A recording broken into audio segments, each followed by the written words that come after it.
Hello everyone, this is Magda, and today I will have a little video on Wisła. Wisła, our queen of Polish rivers, is the longest Polish river in Poland, about 1,050 kilometers, which means about 650 miles.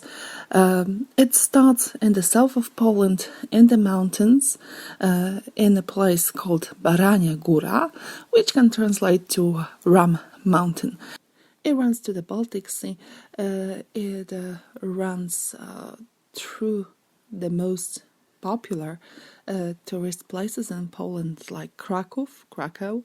It also goes through Oświęcim, by the way, which is more known as Auschwitz.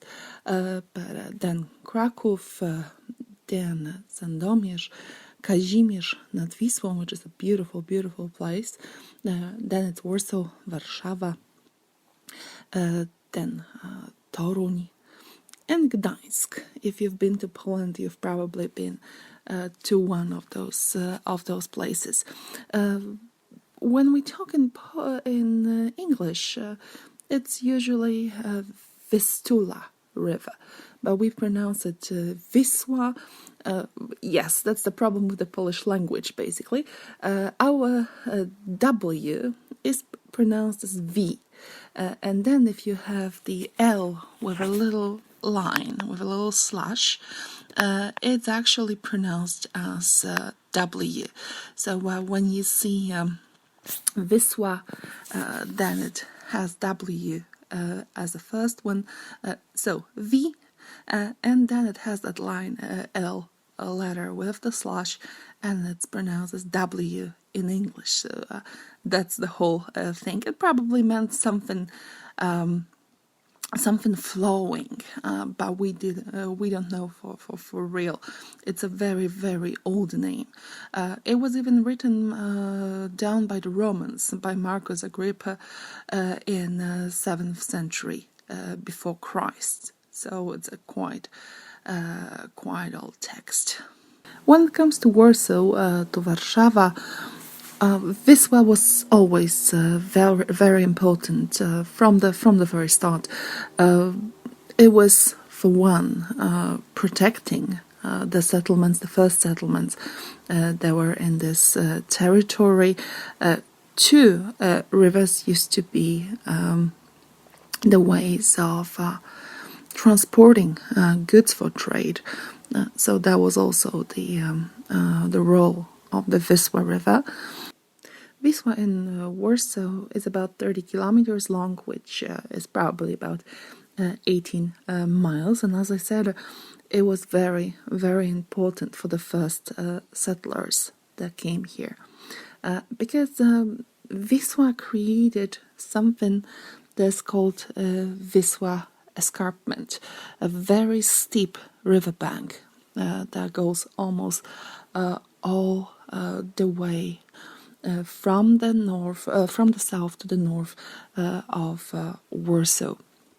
And right now it's definitely further from the current riverbed of Wisła River, but back in the Middle Ages it was closer. So it gave two things: access to the water, access to transport by the river, and also protection that was given by that very steep riverbank.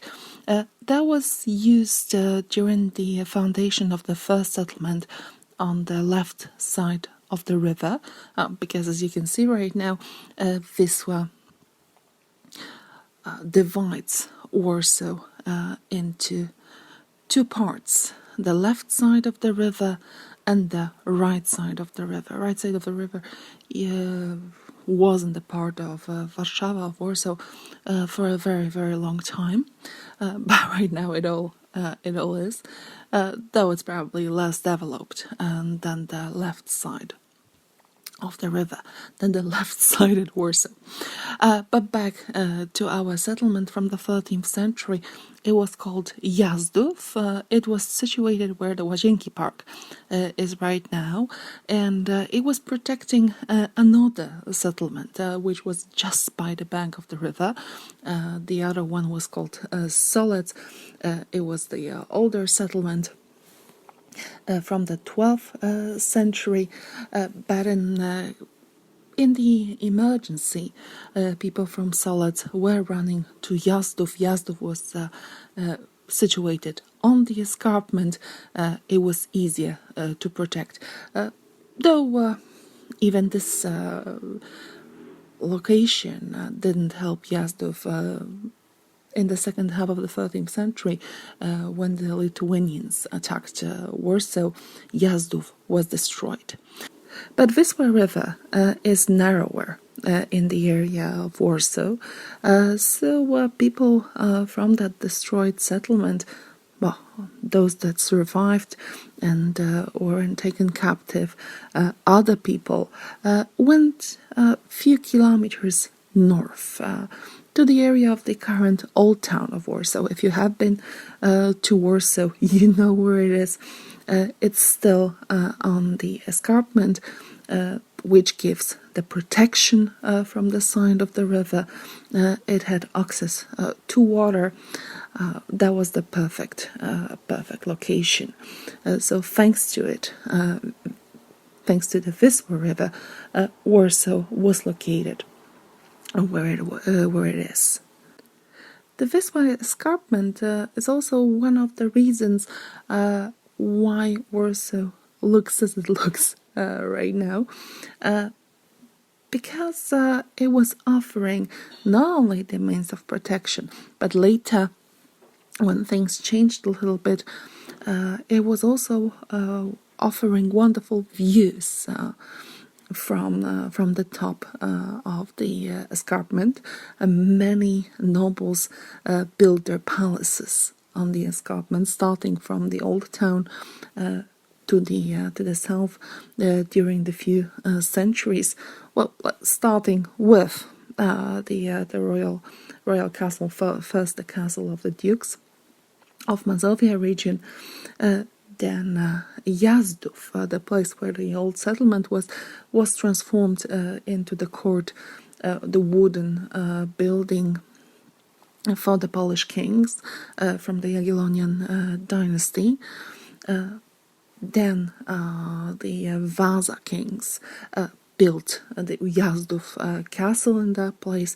Belvedere Palace was built. Its name is deriving from Italian, and in Italian, Belvedere means beautiful view, because the view it was offering was down the escarpment.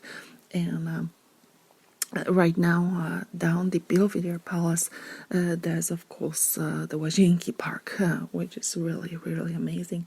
Then you had the mansion in Mokotów, and the park Morskie Oko. Many beautiful parks, many properties of the nobles were built on the escarpment of the Viswa River. And some of them, as you know, if you've been to Poland, if you've been to Warsaw, are there still. Well, in different form, definitely different form, as can be seen with a park, Morskie Oko, the sea eye, but it's there. Basically, you would have all those palaces and gardens on the top of the escarpment and going down the escarpment. And then by the river bank, you had the settlement at first, and then the districts of Warsaw. They were poorer.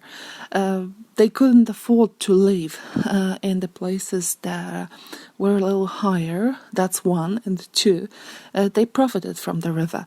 They were There were traders, there were sand diggers, they were fishermen.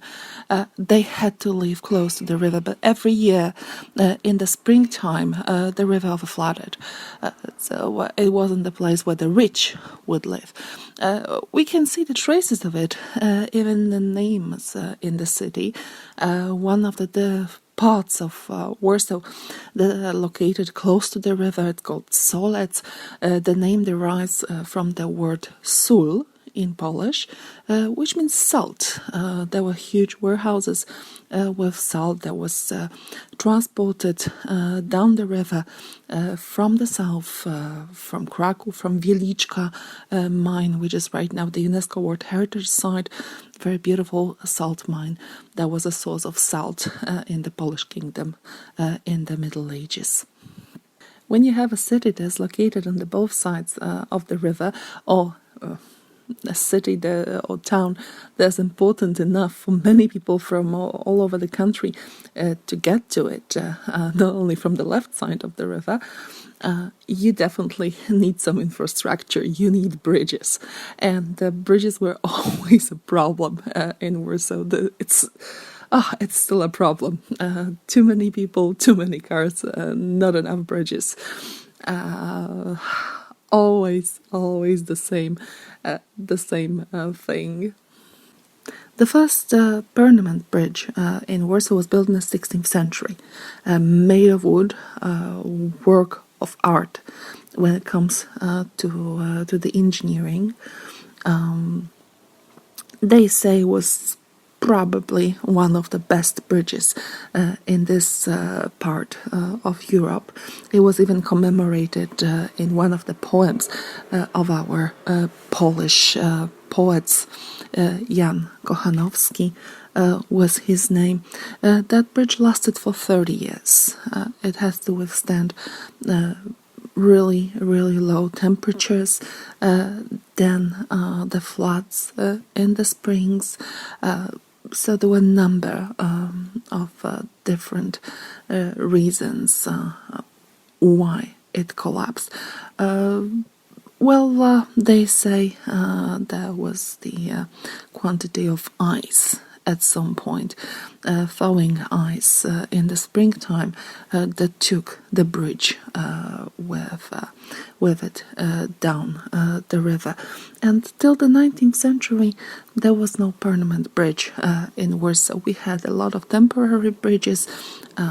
They were closed for the winter time because of ice, of course.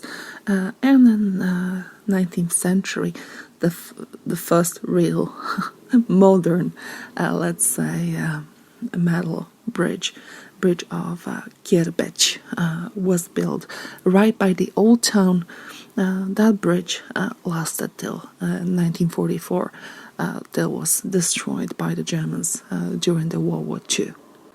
Right now we have 10 bridges in Warsaw. 8 of them are for the road transport, then 2 are the railway bridges. Still not enough. There are some more plans for the bridges. I live in the area in the north of Warsaw, so the last bridge that was built in the century is a blessing, because without that bridge, you can't imagine the traffic jams. Basically, the right side of the river, the area on the right side of the river, is being developed right now pretty much. So we have the districts that are called the sleeping rooms of Warsaw. I live in one of those, though I say it's one of the most beautiful areas of the capital, so I wouldn't change it, to be perfectly honest. And then a lot of companies, a lot of different factories are situated in the left bank of the river, so you need to cross it.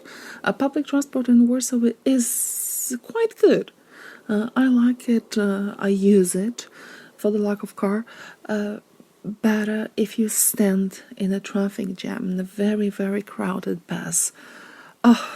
the number of words that probably a Marine sergeant would use is really, really big.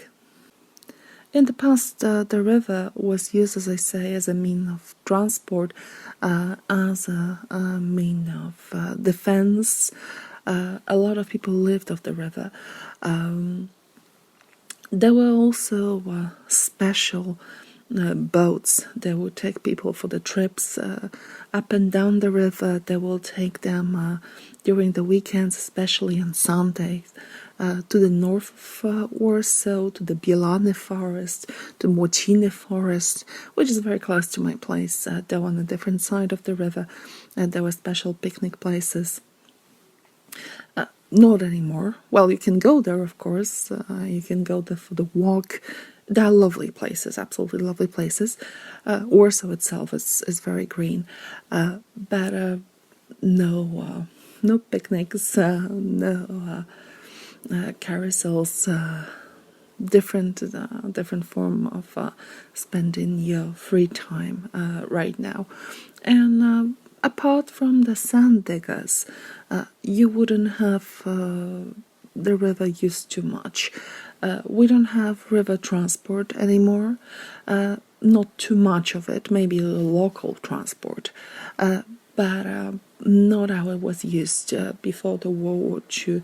It changed very much. A railway is mostly a mean of transport of different goods in Poland, of course, the trucks right now, but not the rivers. The rivers are quite shallow right now. Their banks are being, let's say, corrected, especially in the cities, especially in the towns. The wild banks of the river are dangerous. So you have the concrete tunnels for the rivers, you have the concrete riverbeds for the rivers, but not in Warsaw. Warsaw is quite unique when it comes to the river, to the Viswa River, because our banks of the river are quite wild, except for the middle part of the city, on the left side of the river, where you have those special boulevards with a lot of cafes, with stairs for people, concrete stairs to sit down, to walk, to ride a bike.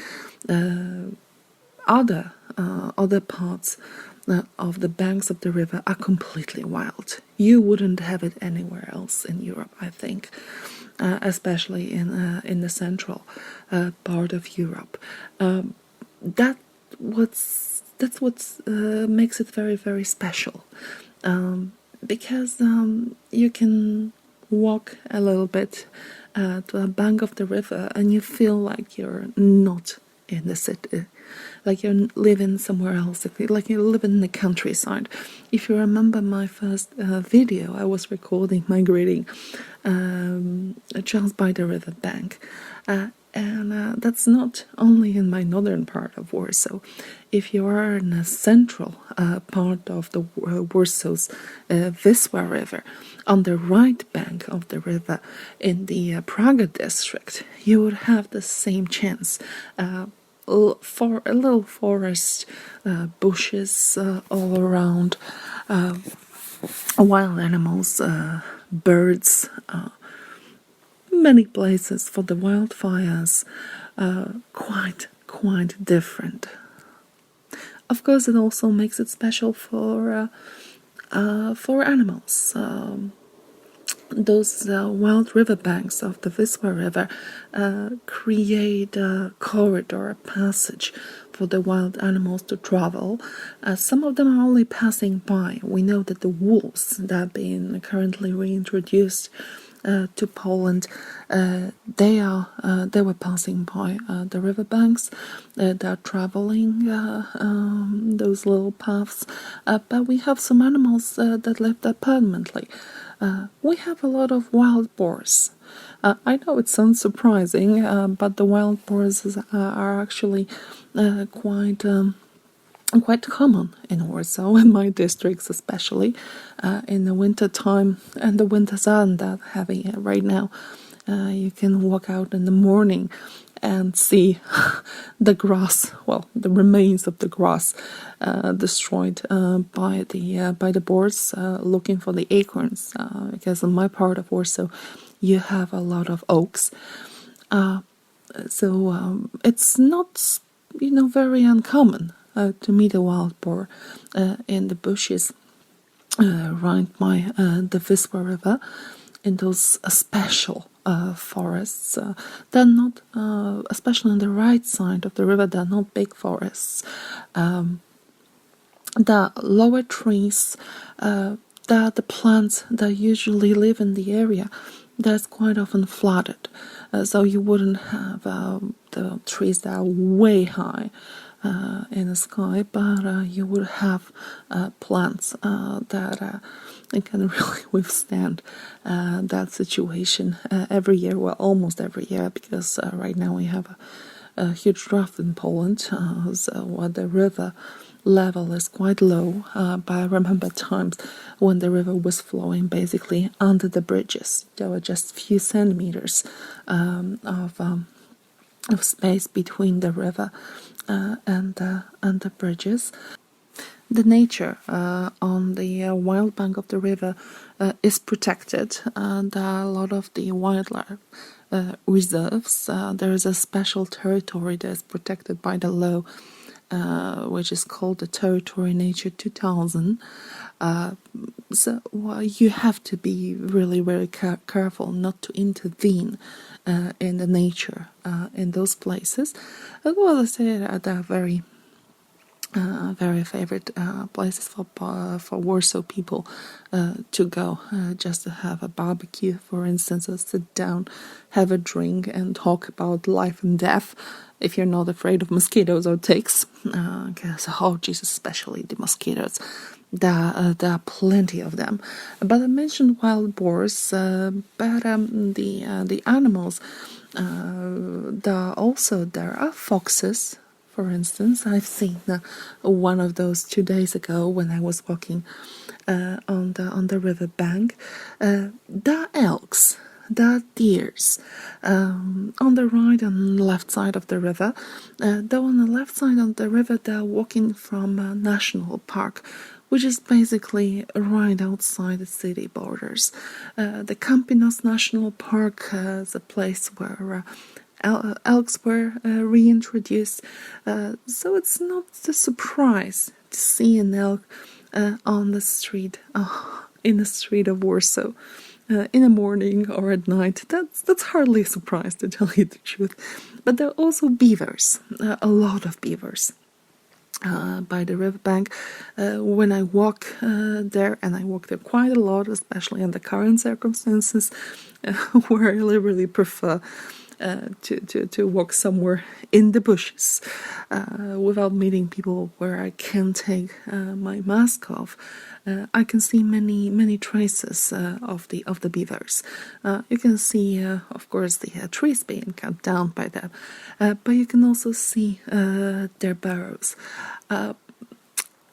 Here in Warsaw, as the riverbank is quite steep, and the top height of the escarpment on the left bank of the river is 25 meters. They dig holes, they dig barrows under the roots of the trees. Of course, the entrance is underwater, but they live within the roots. You can see it, especially when the water level is low, and you're basically walking on the bottom of the river. You can see like something was dragging things many times to a particular hole. You can see those holes in the escarpment. Right now, when the level of the water is quite low, you can also see the fresh branches and trees being cut down to cover this entrance, and you have to watch your step because sometimes when you're walking down the path up the river bank, you're just walking over the barrow. So unfortunately, you can basically end up in the barrow itself. I've seen some cases like that. But of course, the animals are the wild animals like bears, like boars. Sorry, not bears. Fortunately, we don't have bears in this part of Poland. But not only beavers, elks, deers, and boars are here, but we also have a lot of birds. That's also the perks of having the river in the middle of the city. It creates a special corridor, so it doesn't only bring the fresh air right into the middle of the city, but it helps the birds. We have some uncommon birds, not only the beautiful little sparrows, pigeons, and all the birds that are usually associated with living in the city, but we have some falcons. For instance, like peregrine falcons, that are having their nests up there in the high buildings of Warsaw. There is a nest on the Palace of Culture and Science that nests on the chimneys of the power plants. The scientists, the workers of those places, that are really taking care of the falcons. We have the wild-tailed eagles in the city. They are rarer, but they're there. We also have the water birds, gulls, like common gulls, for instance, which are usually connected to the sea. Common terns, little terns, they all live there. You can meet grey heron, great cormorant. In my area, there's a special bird reserve called Ławice Kiełpińskie, which is built to protect those wild birds. But you can also spot the beautiful blue common kingfisher. I think I found the place where it has the nests, but I don't have equipment good enough to take a photo of it. Of course, there are a lot of the, let's say, ordinary birds like jays, Eurasian jays, sparrows, and so on. We have a lot of woodpeckers. Recently, I've met many of them, starlings as well. So a lot of different things, and I think that's the most beautiful part about having Viswa River in the middle of Warsaw. That unusual wildlife that you wouldn't expect to meet in the big city, in the biggest city in Poland. We have almost 2 million people in Warsaw, which makes it the biggest city, the bigger population in the whole country. And then you just walk like 15 minutes from your doorstep, in some places, of course, and you're in a completely different world. When you can sit down, it's quiet, you can hear the birds singing, you can see some fish, though honestly not too many, because the quality of the water in the river is maybe not too good. It's not that bad. It's definitely not that bad as it used to be. It's way clearer, but still not good. You don't swim in that river. There were many beaches before the World War II. The water was clean, but right now, nope. There are some beaches, but they're only for sunbathing. Though there are fishermen, they catch some fish. They really take it home, and they say the quality of the water is better right now. More fish. Usually in the places where the water is warmer, like near the power plants or sewer exits. But there are some fish. Well, the birds know what they're doing. And it's just in Warsaw. That's very, very special. So thank you very, very much for watching the video. The next one is already prepared for you. It's been recorded out there in the old town. Yes, it shows you some Viswa River, and the subject of that next video is quite unexpected. So thank you very, very much. Until next time.